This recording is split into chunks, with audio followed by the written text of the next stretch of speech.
제2차 세계대전 당시에 일본군에서 후방에서 일하는 로데라는 의사가 있었습니다. 이 로데라는 의사의 사명은 뭐냐면은 미군 포로들의 인체 실험을 하는 거예요. 오장육부가 떼어냈을 때 어떤 반응, 어떻게 죽어가는가, 즉 간을 조금 떼어내면은 어떤 고통을 받고 얼마나 오래 사는가, 폐의 일부분을 잘랐을 때 얼마나 사는가, 뭐 이런 거였죠. 이 잔인한 실험을 매일같이 하다가 어느 날 이 로데가 미쳐버리고 맙니다. 양심의 고통을 느껴서 미친 것이 아니라요, 반대로 오히려 이 끔찍한 실험을 계속하는데 양심이 점점 마비되어 가고, 오히려 그것이 은근히 재미있고 쾌락이 느껴지는 자기의 모습 보면서 이 미쳐버린 거예요. 그런 절규합니다. 내 양심의 고통을 돌려주세요. 내 이 인간성 좀 살려주세요. 이거는 731 부대의 실화를 바탕으로 한 엔도 슈샤코의 단편 바다와 독에 나오는 줄거리예요. 작가는 현대인들의 무관심의 질병을 고발하고 있고요, 동시에 생명의 소중함을 망각한 점점 잔인해지는 인간성을 이렇게 문제로 담고 있습니다. 문제는 우리 신앙생활에도 자칫하면 엔토 슈샤코가 주장하는 무관심의 독약, 즉 영혼의 소중함을 잃어버리는 그런 독약이 있을 수 있는 거죠. 신앙생활에 정말 중요한 것, 핵심은 잃어버리고 오히려 부수적인 것에 왈가불가하는 것 말입니다. 오늘 본문에 보면은 예수님께서 세리와 죄인들과 함께 식사를 하고 있었습니다.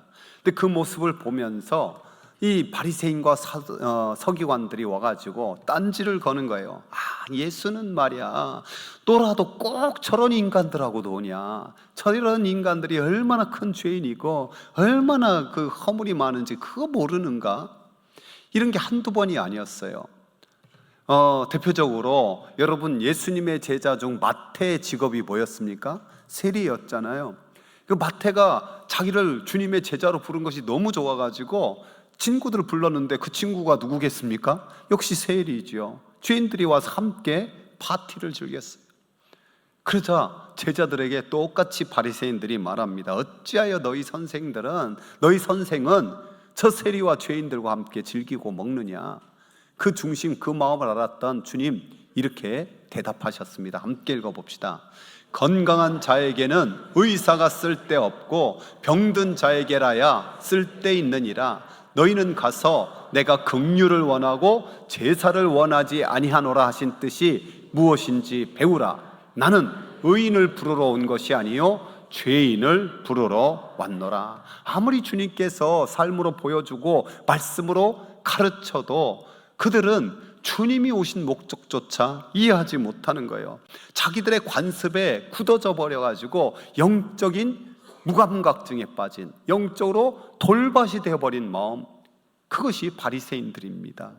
여러분, 그렇다면 현대판 바리새인도 있지 않겠습니까? 신앙생활하면서 구원의 감사와 감격을 잃어버리고 습관만 남은 껍데기 신앙이 자칫하면 바리새인이 될 수 있는 거예요.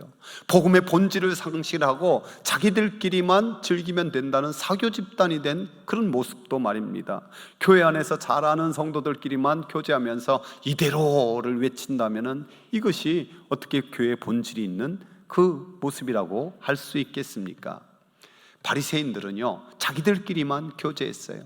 이웃을 향해서, 특별히 이방인과 저 죄인들이라고 자기들이 규정하는 사람들은 지옥에 가서 불쏘시개가 돼도 뭐 괜찮다, 그런 태도를 보였지요. 오늘도 역시 복음의 감격을 잃어버린 채 참으로 영혼 구원에 대해서 전혀 관심이 없다면은 여기와 뭐가 그렇게 다르겠습니까? 저와 여러분이 현대판 바리새인 되지 않기 원합니다. 우리 조심스럽게 옆 사람에게 말해봅시다. 현대판 바리새인 되지 맙시다. 흔히 사랑의 반대말이 미움이 아니라 무관심이라고 그러잖아요. 여러분, 내 곁에서 영혼이 죽어가는데도 그것에 대해서 무관심하다. 이 교회에 엄청난 사역의 물결이 일어나는데 저건 뭐 나랑 상관없는 일이다 규정하고 있다면 어떻게 되겠습니까? 우리는 어떤 존재입니까? 성경 이렇게 말씀합니다. 이 말씀 함께 읽어볼까요? 그가 우리를 흑암의 권세에서 건져내사 그의 사랑의 아들의 나라로 옮기셨으니 그 아들 안에서 우리가 속량 곧 죄사함을 얻었도다. 우리는 흑암의 권세에 갇혀서 영원한 멸망에 빠질 수밖에 없는 그런 존재예요. 그런데 예수님이 십자가의 피로 우리를 건져내 주셔서 그 사랑의 아들의 나라로 옮기셨어요. 할렐루야. 이 놀라운 하나님의 자녀된 자들, 참으로 지금도 흑암의 권세에서 신음하다가 영원한 멸망에 빠질 영혼들을 불쌍히 여겨야 되잖아요. 여러분, 우리가 분명히 하기 원합니다. 아무리 이 세상에서 출세하고 부귀영화를 누려도 그 영혼이 구원받지 못한 자, 영혼이 그 흑암에 갇혀있는 자들은 불쌍한 자들이에요. 아무리 건강하고 떵떵거리면 나는 세상에서 제일 행복하다고 외쳐도 그 영혼이 흑암의 권세에 갇혀있다면 여전히 가장 불쌍한 자예요. 여러분, 그렇잖아요. 진정한 생명, 참된 목숨을 잃어버리면 이 세상 다 가져도 무슨 소용이 있겠습니까? 주님이 이렇게 선포하셨잖아요. 사람이 만일 온 천하를 얻고도 제 목숨을 잃으면 무엇이 유익하리요? 사람이 무엇을 주고 제 목숨과 바꾸겠느냐? 여기서 목숨은 단지 우리 육신의 생명뿐만 아니라 우리의 영혼, 그 영혼을 가리키고 있답니다. 종교개혁자인 마르틴 루터는요, 이런 말을 했습니다. 신구약 성경 가운데 단 한 장을 선택하라고 한다면 나는 누가복음 15장을 선택하겠다. 왜냐하면 누가복음 15장만 있으면 나는 예수 그리스도의 복음을 정확히 설명할 수 있기 때문이다.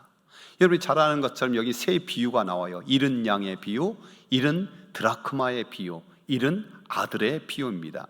조금만 생각하면은 잃은 양은 목자의 음성을 제대로 안 듣고 불순종해서 제멋길로 가다가 잃어버린 거예요. 무지해서.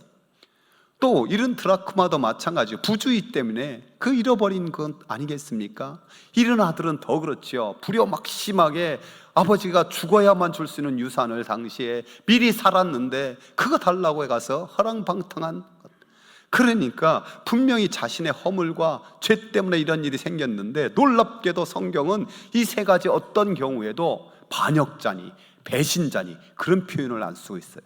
단지 잃어버린 양이다, 잃어버린 동전이다, 잃어버린 아들이다. 여기에 우리 하나님의 그 긍휼과 자비에 듬뿍 묻어있는 마음을 느낄 수가 있는 거예요. 그렇잖아요. 성경은 늘 손해보시는 짝사랑의 하나님을 말씀하고 있지 않습니까? 본문에서 잃은 양 한 마리를 찾았습니다. 여러분, 양 한 마리를 찾았다고 해서 벗들과 이웃을 다 불러 잔치하는데요, 그 바보 같은 양 하나 찾아놓고 뭐가 좋다고 양 몇 마리 값을 치러서 잔치를 하는 거예요. 이런 손해보는 장사가 어디 있습니까? 드라크마 하나를 찾았다고 해서 친구들 다 불러서 먹고 마시고 파티하면은 드라크마 하나 값보다 몇 배는 더 나가는 거 아닙니까? 여러분, 무슨 얘기입니까? 영혼을 찾는 일, 복음을 전하는 일, 하나님을 사랑하는 자들 섬기는 일에는 손익계산을 따질 일이 아니다. 계산기 두들겨 대면 사는 일이 아니다라는 거죠. 하나님이 나를 너무너무 사랑하시기 때문에, 또 영혼을 너무너무 사랑하기 때문에, 믿습니까? 이 사랑의 감격을 누린 자들이 공통적으로 하는 고백이 이런 고백이더라고요. 하나님께서는 우리 인간을 사랑하시는데 온 천하에 사랑할 대상이라고는 나 하나밖에 없는 것처럼 우리를 사랑하십니다. 믿습니까? 한번 고백해 봅시다. 하나님께서는 온 천하에 나 하나밖에 없는 것처럼 나를 사랑하십니다. 예수님 축복합시다. 당신도 그렇게 사랑하십니다. 아멘.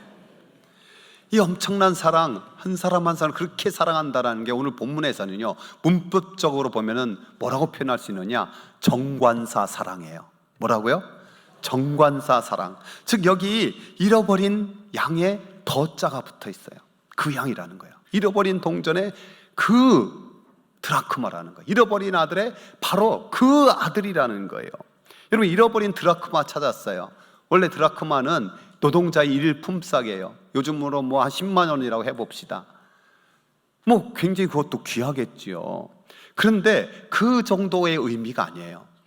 당시 문화 속에서 사랑하는 사람이 정원의 정표로 주는 것이 아마 깨끗한 동전 이 10개를 가지고 주는 거예요. 그럼 그걸 가지고 주례교에서 머리 장식으로 쓰거나 목걸이를 쓰거나 사랑의 정표로 삼는 거예요.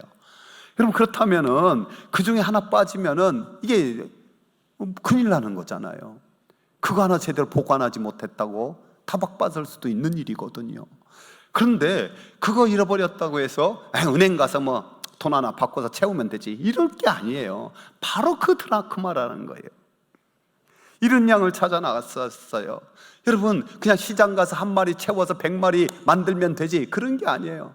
왜? 그 양이기 때문에. 이것은 나단 선지자가 다윗에게 책망할 때 이런 표현을 썼잖아요. 세번역 성경으로 보면은 그는 이 어린 양을 자기 집에서 길렀습니다. 그래서 그 어린 양은 그의 아이들과 함께 자라났습니다. 어린 양은 주인이 먹는 음식을 함께 먹고 주인의 잔에 있는 것을 함께 마시고 주인의 품에 안겨서 잤습니다. 그렇게 그 양은 주인의 딸과 같았습니다. 내가 아침 저녁으로 불렀던 그 양, 내가 먹이고 마시게 했던 그 양, 상처 났을 때 어루만졌던 그 양, 딸처럼 생각했다는 그 양을 찾는 거예요. 잃어버린 아들은 뭐 비교할 수도 없는 거죠. 아들 하나 잃었다고 내가 고아원에 가서 다른 아들 찾아다 아들 둘 됐으니까 괜찮다, 이럴 부모가 세상에 어디 있겠습니까? 내 핏줄이 흐르는 아들, 그 옹알이와 걸음마 했을 때 한없이 기쁨을 주었던 그 아들이 돌아올 때까지 대물을 닫아걸 수 없는 것이 아비의 마음 아니던니까? 이 모든 것과 비교할 수 없는 것이 우리에게 있는 영광스러운 복음이에요. 우리 한 사람 한 사람이 얼마나 귀하기에 예수님께서 하늘 보좌 버리고 이 땅에 오셨고 온갖 고난의 잔을 마다하지 않으셨고 그 몸을 찢어 피를 흘려 우리를 샀습니다. 그래서 우리는 예수님의 핏값으로 산 존귀한 자들 아닙니까? 그래서 우리는 이렇게 고백합니다. 한번 고백해 봅시다. 나는 예수님의 핏값으로 산 예수님 짤입니다.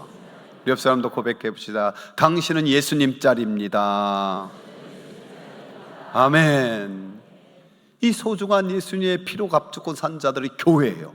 우리 한 사람 한 사람은 교회고, 우리 가정이 작은 교회고, 또 이 교회들이 모여있는 우리 공동체, 구미시민교회 공동체가 됩니다. 다시 한번 묻겠습니다. 교회가 해야 될 가장 소중한 사명이 무엇이겠습니까? 빌 하이벨스 목사는요, 이런 표현을 쓰고 있습니다.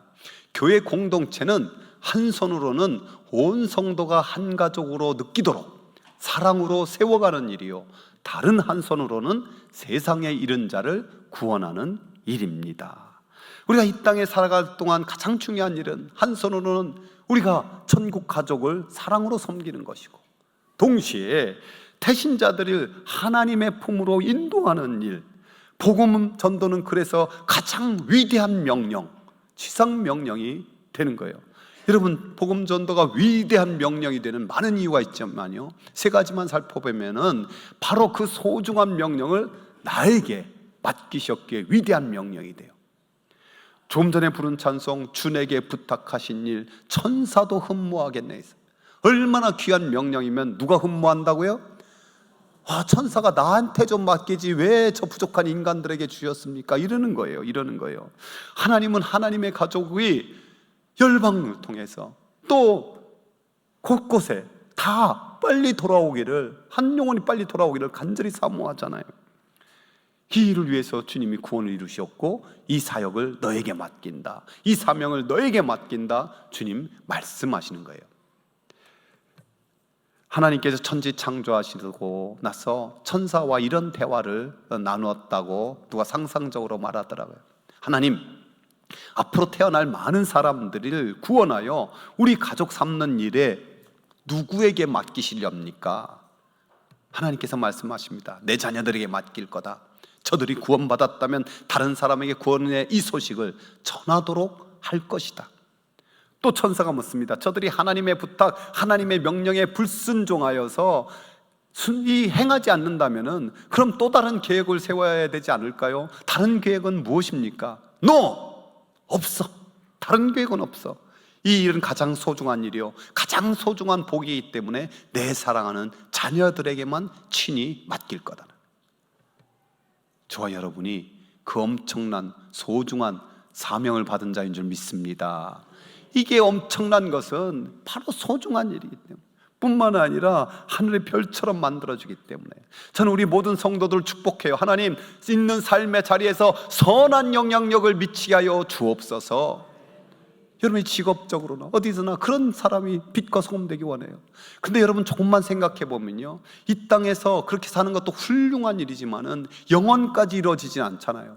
근데 한 사람을 복음 전도를 통해서 그가 하나님의 가족이 된다면 그 영혼에게는 그 일이 어떤 일이 돼요? 이 땅뿐만 아니라 영원한 하나님 나라까지 영원히 남게 되는 일, 하나님과 영원히 관계 맺게 되는 엄청난 일이 되는 거예요. 그래서 복음은 하나님이 디자인하시는 어떤 것보다도 영원까지 이르는, 천국까지 가는 그런 일이기 때문에 천국의 상이 가장 크게 돼요. 하나님이 기뻐하시는 일. 그래서 우리가 잘 아는 말씀 한 번 더 읽어봅시다. 지혜 있는 자는 궁창의 빛과 같이 빛날 것이요, 많은 사람을 옳은 대로 돌아오게 한 자는 별과 같이 영원토록 빛나리라. 많은 사람을 옳은 대로 돌아온 자들 더 빛나겠지만은, 그러나 단 한 영혼 데려오는 것도 어마어마한 일이에요. 무디 신학교 총장이었던 이 조지 스위팅 박사는 그래서 이런 말을 합니다. 사람이 1000년을 산다고 하자 그 긴 세월 동안 단 한 명의 영혼을 예수 그리스도께 인도하고 그 밖에 아무 일도 하지 못했다 할지라도 그의 삶은 무한한 가치가 있다. 이런 반대로 말하면 뭘까요? 이 땅에 사람들에게 칭찬받을 일, 사람들의 삶을 유익하게 만드는 일 엄청나게 했는데 한 영혼도 주님 앞에 인도한 것이 없다면 그 인생은 시시한 거다. 여러분, 그래서요, 하늘나라에서는 시시한 것벌이에요. 우리가 시시한 것에 인생을 다 쓰지 않기를 바랍니다. 정말 위대한 일에 인생이 드려지기를 원합니다. 하나님으로부터는 위대한 일에 도전할 수 있기를 원합니다. 한번 고백해 봅시다. 시시하게 살기 쉽지 않습니다. 하늘로부터 오는 위대한 일에 도전하고 싶습니다. 우리 옆 사람들도 한번 축복합시다. 시시하게 살지 맙시다. 그럼 복음 전도가 위대한 것은요, 이게 하나님이 우리에게만 맡겨준 소중한 일이고, 이 일이 위대한 일이고, 또 이 일이 가장 큰 기쁨이 되는 일이기 때문에 그래요. 여러분, 이른 양을 찾아온 선한 목자가 어떻게 합니까? 어깨에 그 양을 둘러매고 온대요. 왜 어깨에 메고 둘러올까요? 두 가지 이유가 있을 거예요. 첫 번째는 이게 산으로 들로 막 고랑에 처박히고 이러다가 힘이 다 빠져서 이제 걸을 수 없으니까 어깨에 메고 오는 거예요. 근데 그보다 더 중요한 오늘 본문엔 뭐냐? 즐거워, 즐거이라는 단어가 있어요, 그 앞에. 그렇죠? 그 양을 찾았기 때문에 너무 기쁘고 행복해서 그냥 안고 업고 오는 거예요. 그래도 하나도 무겁지 않고 하나도 힘들지 않은 거예요, 목자가. 그래서 구원받은 자들 이 벗과 이웃을 불러 모으고 나와 함께 즐기자, 나의 잃은 양을 찾았다 선포하는 거예요. 드라크마 찾은 여인도 마찬가지죠. 사랑하는 사람의 정표로 둔 그 사랑의 정표를 찾았으니 너무너무 행복해서 다 불러서 모아 파티하는 거예요. 오늘 본문 10절에 메시지 성경은 이렇게 번역했더라고요. 잃어버린 한 영혼이 하나님께 돌아오면 그때마다 하나님의 천사들이 바로 그와 같이 파티를 벌이며 축하한다. 한 영혼이 돌아오는 그때마다 하나님이 천사들과 파티를 즐길 거예요. 야, 저 영혼이 왔구나. 저 영혼 누가 찾았냐? 아, 얘 누구누가 찾았습니다. 와, 대단하다, 대단하다. 하나님이 그렇게 기뻐하시는 거니까 이 위대한 일에 참여하는 건 얼마나 엄청난 일입니까? 사실 이 땅에서도 그런 파티가 일어나는 거예요. 여러분, 가정에서도 제 나이쯤 되면은요, 두 부류로 나누어서 대화할 때가 있어요. 손주가 있는 가정과 손주가 없는 가정. 벌금 내더라도 막 하는. 우리나라 지금 제일 걱정이 뭡니까? 저출산 아닙니까? 아기가 없으면 앞으로 망한다는 거잖아요. 교회도 마찬가지인 거예요. 새로운 영혼이 와서 함께 섬기고 이런 일이 없으면은요, 고인물이 돼서 다 썩어버리고 다 그냥 막 서로 다투기나 하고 별거 아닌 시시한 문제를 가지고 그거 가지고 싸우고 그런 거예요. 종종 말씀드리지만 우리나라의 3대 종교의 특징을 어느 분이 이렇게 정의했더라고요. 유교는 제사집과 같다. 제사 얼마나 많았습니까? 최소 10번 이상 드린 적도 많이 있잖아요. 근데 그 제사 드리는 형식도 얼마나 규정이 까다롭습니까? 몇 시에 드려야 된다, 옷은 어떻게 입어야 된다, 홍동백서하면서 어떻게 차려야 된다. 그 제사법만 힘든 게 아니라 삼강오륜이니 뭐니 해서 이 땅에 규정도 많이 있는데 약속은 없는 게, 그래서 지켜야 될 게 많은 제사법, 제사집 같다는 거예요. 불교는 뭐냐? 초상집 같다는 거예요. 여러분, 사람이 죽으면 어떻게 돼요?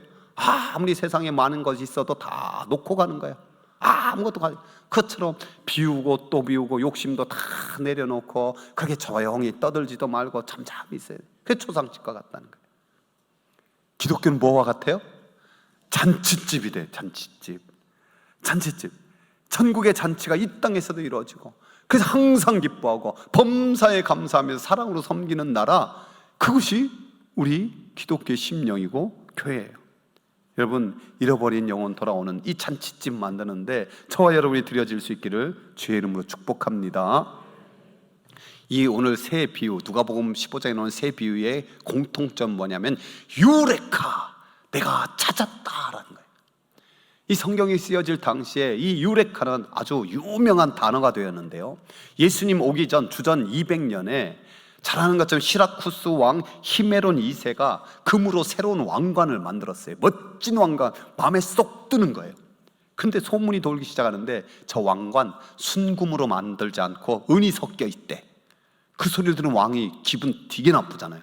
근데 디자인이나 이런 게 너무 마음에 드는 거야.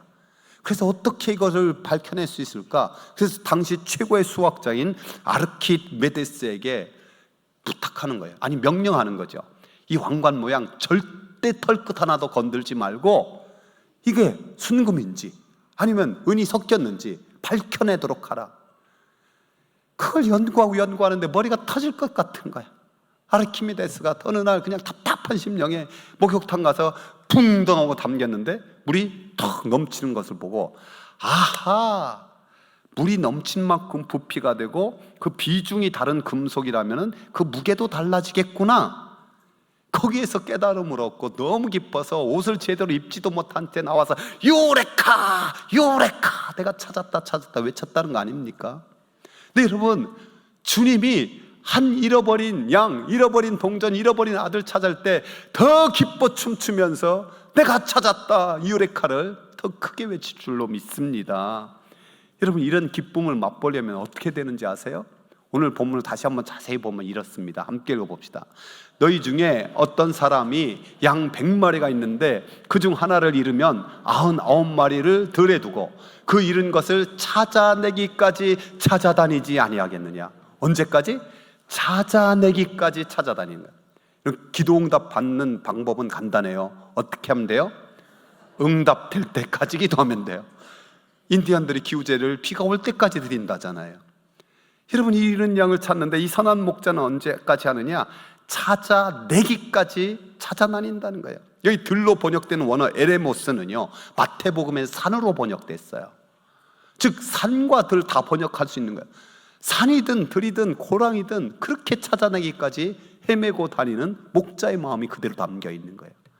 이 드라크마는 어떻게 찾아낼 수 있는 거예요? 오늘 본문에 보면 어떤 여자가 10 드라크마가 있는데 하나를 잃으면 등불을 켜고, 그럼 조금만 옛날 살던 분들은 등 몇 개 켜면 안 되잖아요. 기름 얼마나 귀한데 하나만 켜고 흐리 어두워두는데 그런 데 살잖아요. 근데 10개고 100개고 다 켜버리는 거예요. 집을 쓰는 거예요. 탔어요, 타시는 거예요. 찾아내기까지 부지런히 찾지 않겠느냐. 이 부지런이라는 원어 에피멜로스도요, 주의하여 조심하여 샅샅이라는 뜻이 있어요. 그러니까 등불을 환하게 켜고 조심해서 주의해서 샅샅이 그렇게 다 찾아서 찾는 거라는 거예요. 여러분, 여기 두 비유는 이렇게도 적용할 수 있는데요, 잃어버린 양은 밖에 있는 산에 들에 있는 그런 양이에요. 또한 드라크마는 어디예요? 집 안에 있는, 그래도 집 안에 속했는데 어떻게 하다 낙심하고 이 팬데믹에 빠져버린 그 영혼, 우리는 다 함께 이번 4.28 행복축제에 다시 불러 모아야 돼요. 우리가 길을 가거나 또 집에 있을 때도 종종 앵앵 하는 앰뷸런스 소리가 듣게 돼요. 저는 그걸 보거나 들으면 마음속에 잠깐만이라도 이런 생각하고 기도할 때가 많이 있어요. 하나님, 생명의 경각에 달려있는 저 사람 하나님 불쌍히 여겨 주십시오. 고쳐 주십시오. 그리고 고속도로에서는 언제 그런 차가 만나면 빨리 비켜주려고 애쓰고, 여러분 다 그렇게 하잖아요. 우리가 하려는 이 4.28 행복축제가 한 생명을 위해서 달리는 앰버런스 같아야 돼요. 우행우행하고 달려갈 때 모든 차가 비켜주듯이 우리의 모든 것을 일단 여기에 더 초점을 맞추고 힘써야 돼요. 이것이 예수님의 마음, 주님의 심장을 가진 한 사람 한 사람, 또 우리 교회의 공동체의 특징이 돼야 돼요. 이런 카피가 있습니다. 따라서 해봅시다. 예수님의 심장이 있으면 선교사이고, 주님의 심장이 없으면 선교지입니다. 그러니까 우리 가족 중에서 주님의 심장이 없는 사람은 선교지에, 내가 주님의 심장이 있으면 뭐로 가 있는 거예요? 선교사로 가 있는 거예요. 선교사로. 우리 이웃도 마찬가지, 내 직장 속에서도 마찬가지고. 사랑하는 성도 여러분, 저와 여러분이 예수님 심장 가지고 잃어버린 한 영혼 찾는데, 여기 선한 목자처럼, 여기 신부처럼, 여기 아버지처럼 그 마음 가지고 달려가 그 생명의 파티의 주인공이 되기를 주의 이름으로 축복합니다. 우리 주신 말씀 생각하면서 우리 힘차게 박수치면서 한번 결단하며 찬양합시다.